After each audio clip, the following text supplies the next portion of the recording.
राधे राधे, जय श्री कृष्ण। दोस्तों, स्वागत है आपका हमारे चैनल पर। कर्म शब्द अपने आप में बहुत सार्थक है और कर्म का फल उससे और ज्यादा। दोस्तों, इस दुनिया में मनुष्य ही एक ऐसा प्राणी है जो तर्क कर सकता है और अच्छे बुरे की पहचान कर सकता है। फिर भी न जाने क्यों इंसान जानते हुए भी बुरे कर्म करते जाता है, जबकि उसे पता होता है कि वह जो कर रहा है वो गलत है। उससे किसी का नुकसान होने वाला है, उसे सब पता होता है।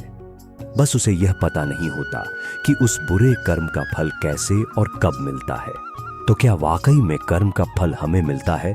चलिए जानते हैं इस कहानी के जरिए। तो बने रहिए अंत तक हमारे साथ। एक समय की बात है, एक महात्मा अपने शिष्य के साथ घूमने के लिए निकले।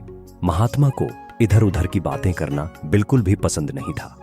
कम बोलना और शांत रहकर अपने काम से काम रखना महात्मा को पसंद था। लेकिन उनका शिष्य बड़ा बातूनी था।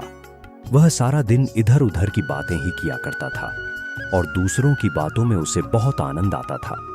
चलते चलते जब महात्मा और उनका शिष्य एक तालाब के पास से गुजर रहे थे, तो उन्होंने वहां एक मछुआरे को पानी में जाल डाले मछली पकड़ते हुए देखा। शिष्य को यह बात बहुत बुरी लगी और वह मछुआरे को अहिंसा परमो धर्म का उपदेश देने लगा। लेकिन मछुआरा उसकी कोई बात समझने को तैयार नहीं हुआ। पहले मछुआरा शिष्य की बात को टालता रहा, लेकिन जब शिष्य उसकी बात नहीं माना तो दोनों के बीच में लड़ाई झगड़ा शुरू हो गया। जब दोनों आपस में बहस कर रहे थे तो महात्मा आगे निकल गए, लेकिन जब महात्मा ने दोनों को आपस में झगड़ते हुए देखा तो वह वापस लौटे और शिष्य को अपने साथ चलने के लिए कहा और शिष्य का हाथ पकड़कर महात्मा उसको अपने साथ ले गए। महात्मा ने शिष्य को कहा, बेटा, हमारा काम तो सिर्फ समझाना है, लेकिन भगवान ने हमें सजा देने के लिए धरती पर नहीं भेजा है। शिष्य ने कहा, गुरुजी, हमारे राजा को इस तरह के लोगों के बारे में पता है जो इस तरह के बुरे कार्य करते हैं, और ना ही वह इनको दंड देते हैं। आखिर इस तरह के लोगों को सजा कौन देगा? शिष्य की बात सुनकर महात्मा ने कहा कि बेटा, तुम परेशान मत हो। इनको सजा देने वाली भी एक अलौकिक शक्ति इस दुनिया में है जो सब कुछ जानती है। भगवान की नजर सबके ऊपर है और वह सबके कर्मों का हिसाब रखते हैं। इसलिए तुम अभी चलो, तुम्हारा उससे झगड़ा करने का कोई फायदा नहीं है। शिष्य गुरुजी की बात सुनकर संतुष्ट हो गया और उनके साथ चल दिया। इस बात को बीते हुए 2 वर्ष का समय निकल चुका था।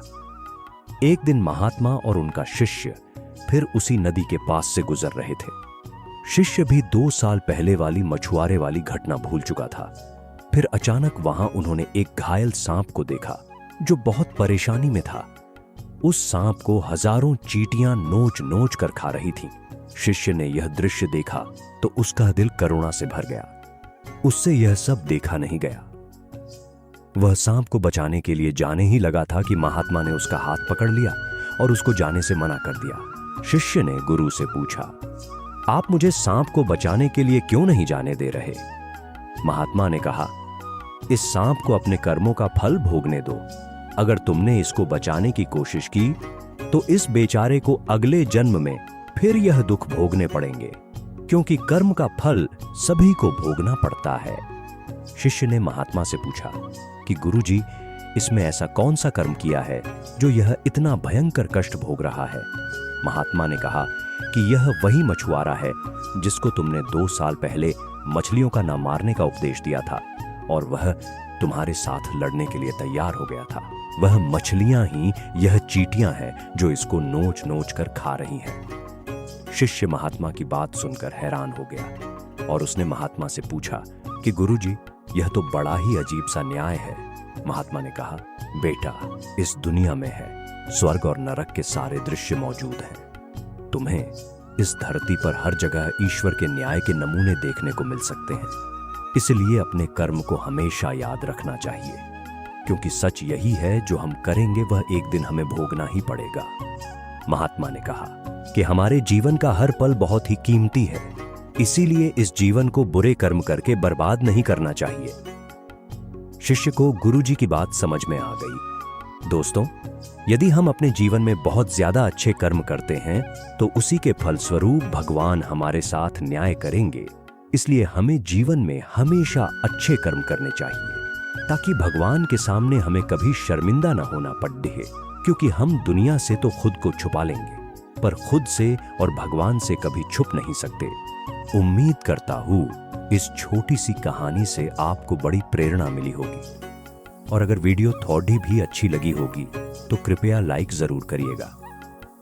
दोस्तों, बड़ी मेहनत लगती है, एक वीडियो तैयार करने में हमें सपोर्ट कीजिए हमारे चैनल को सब्सक्राइब करके।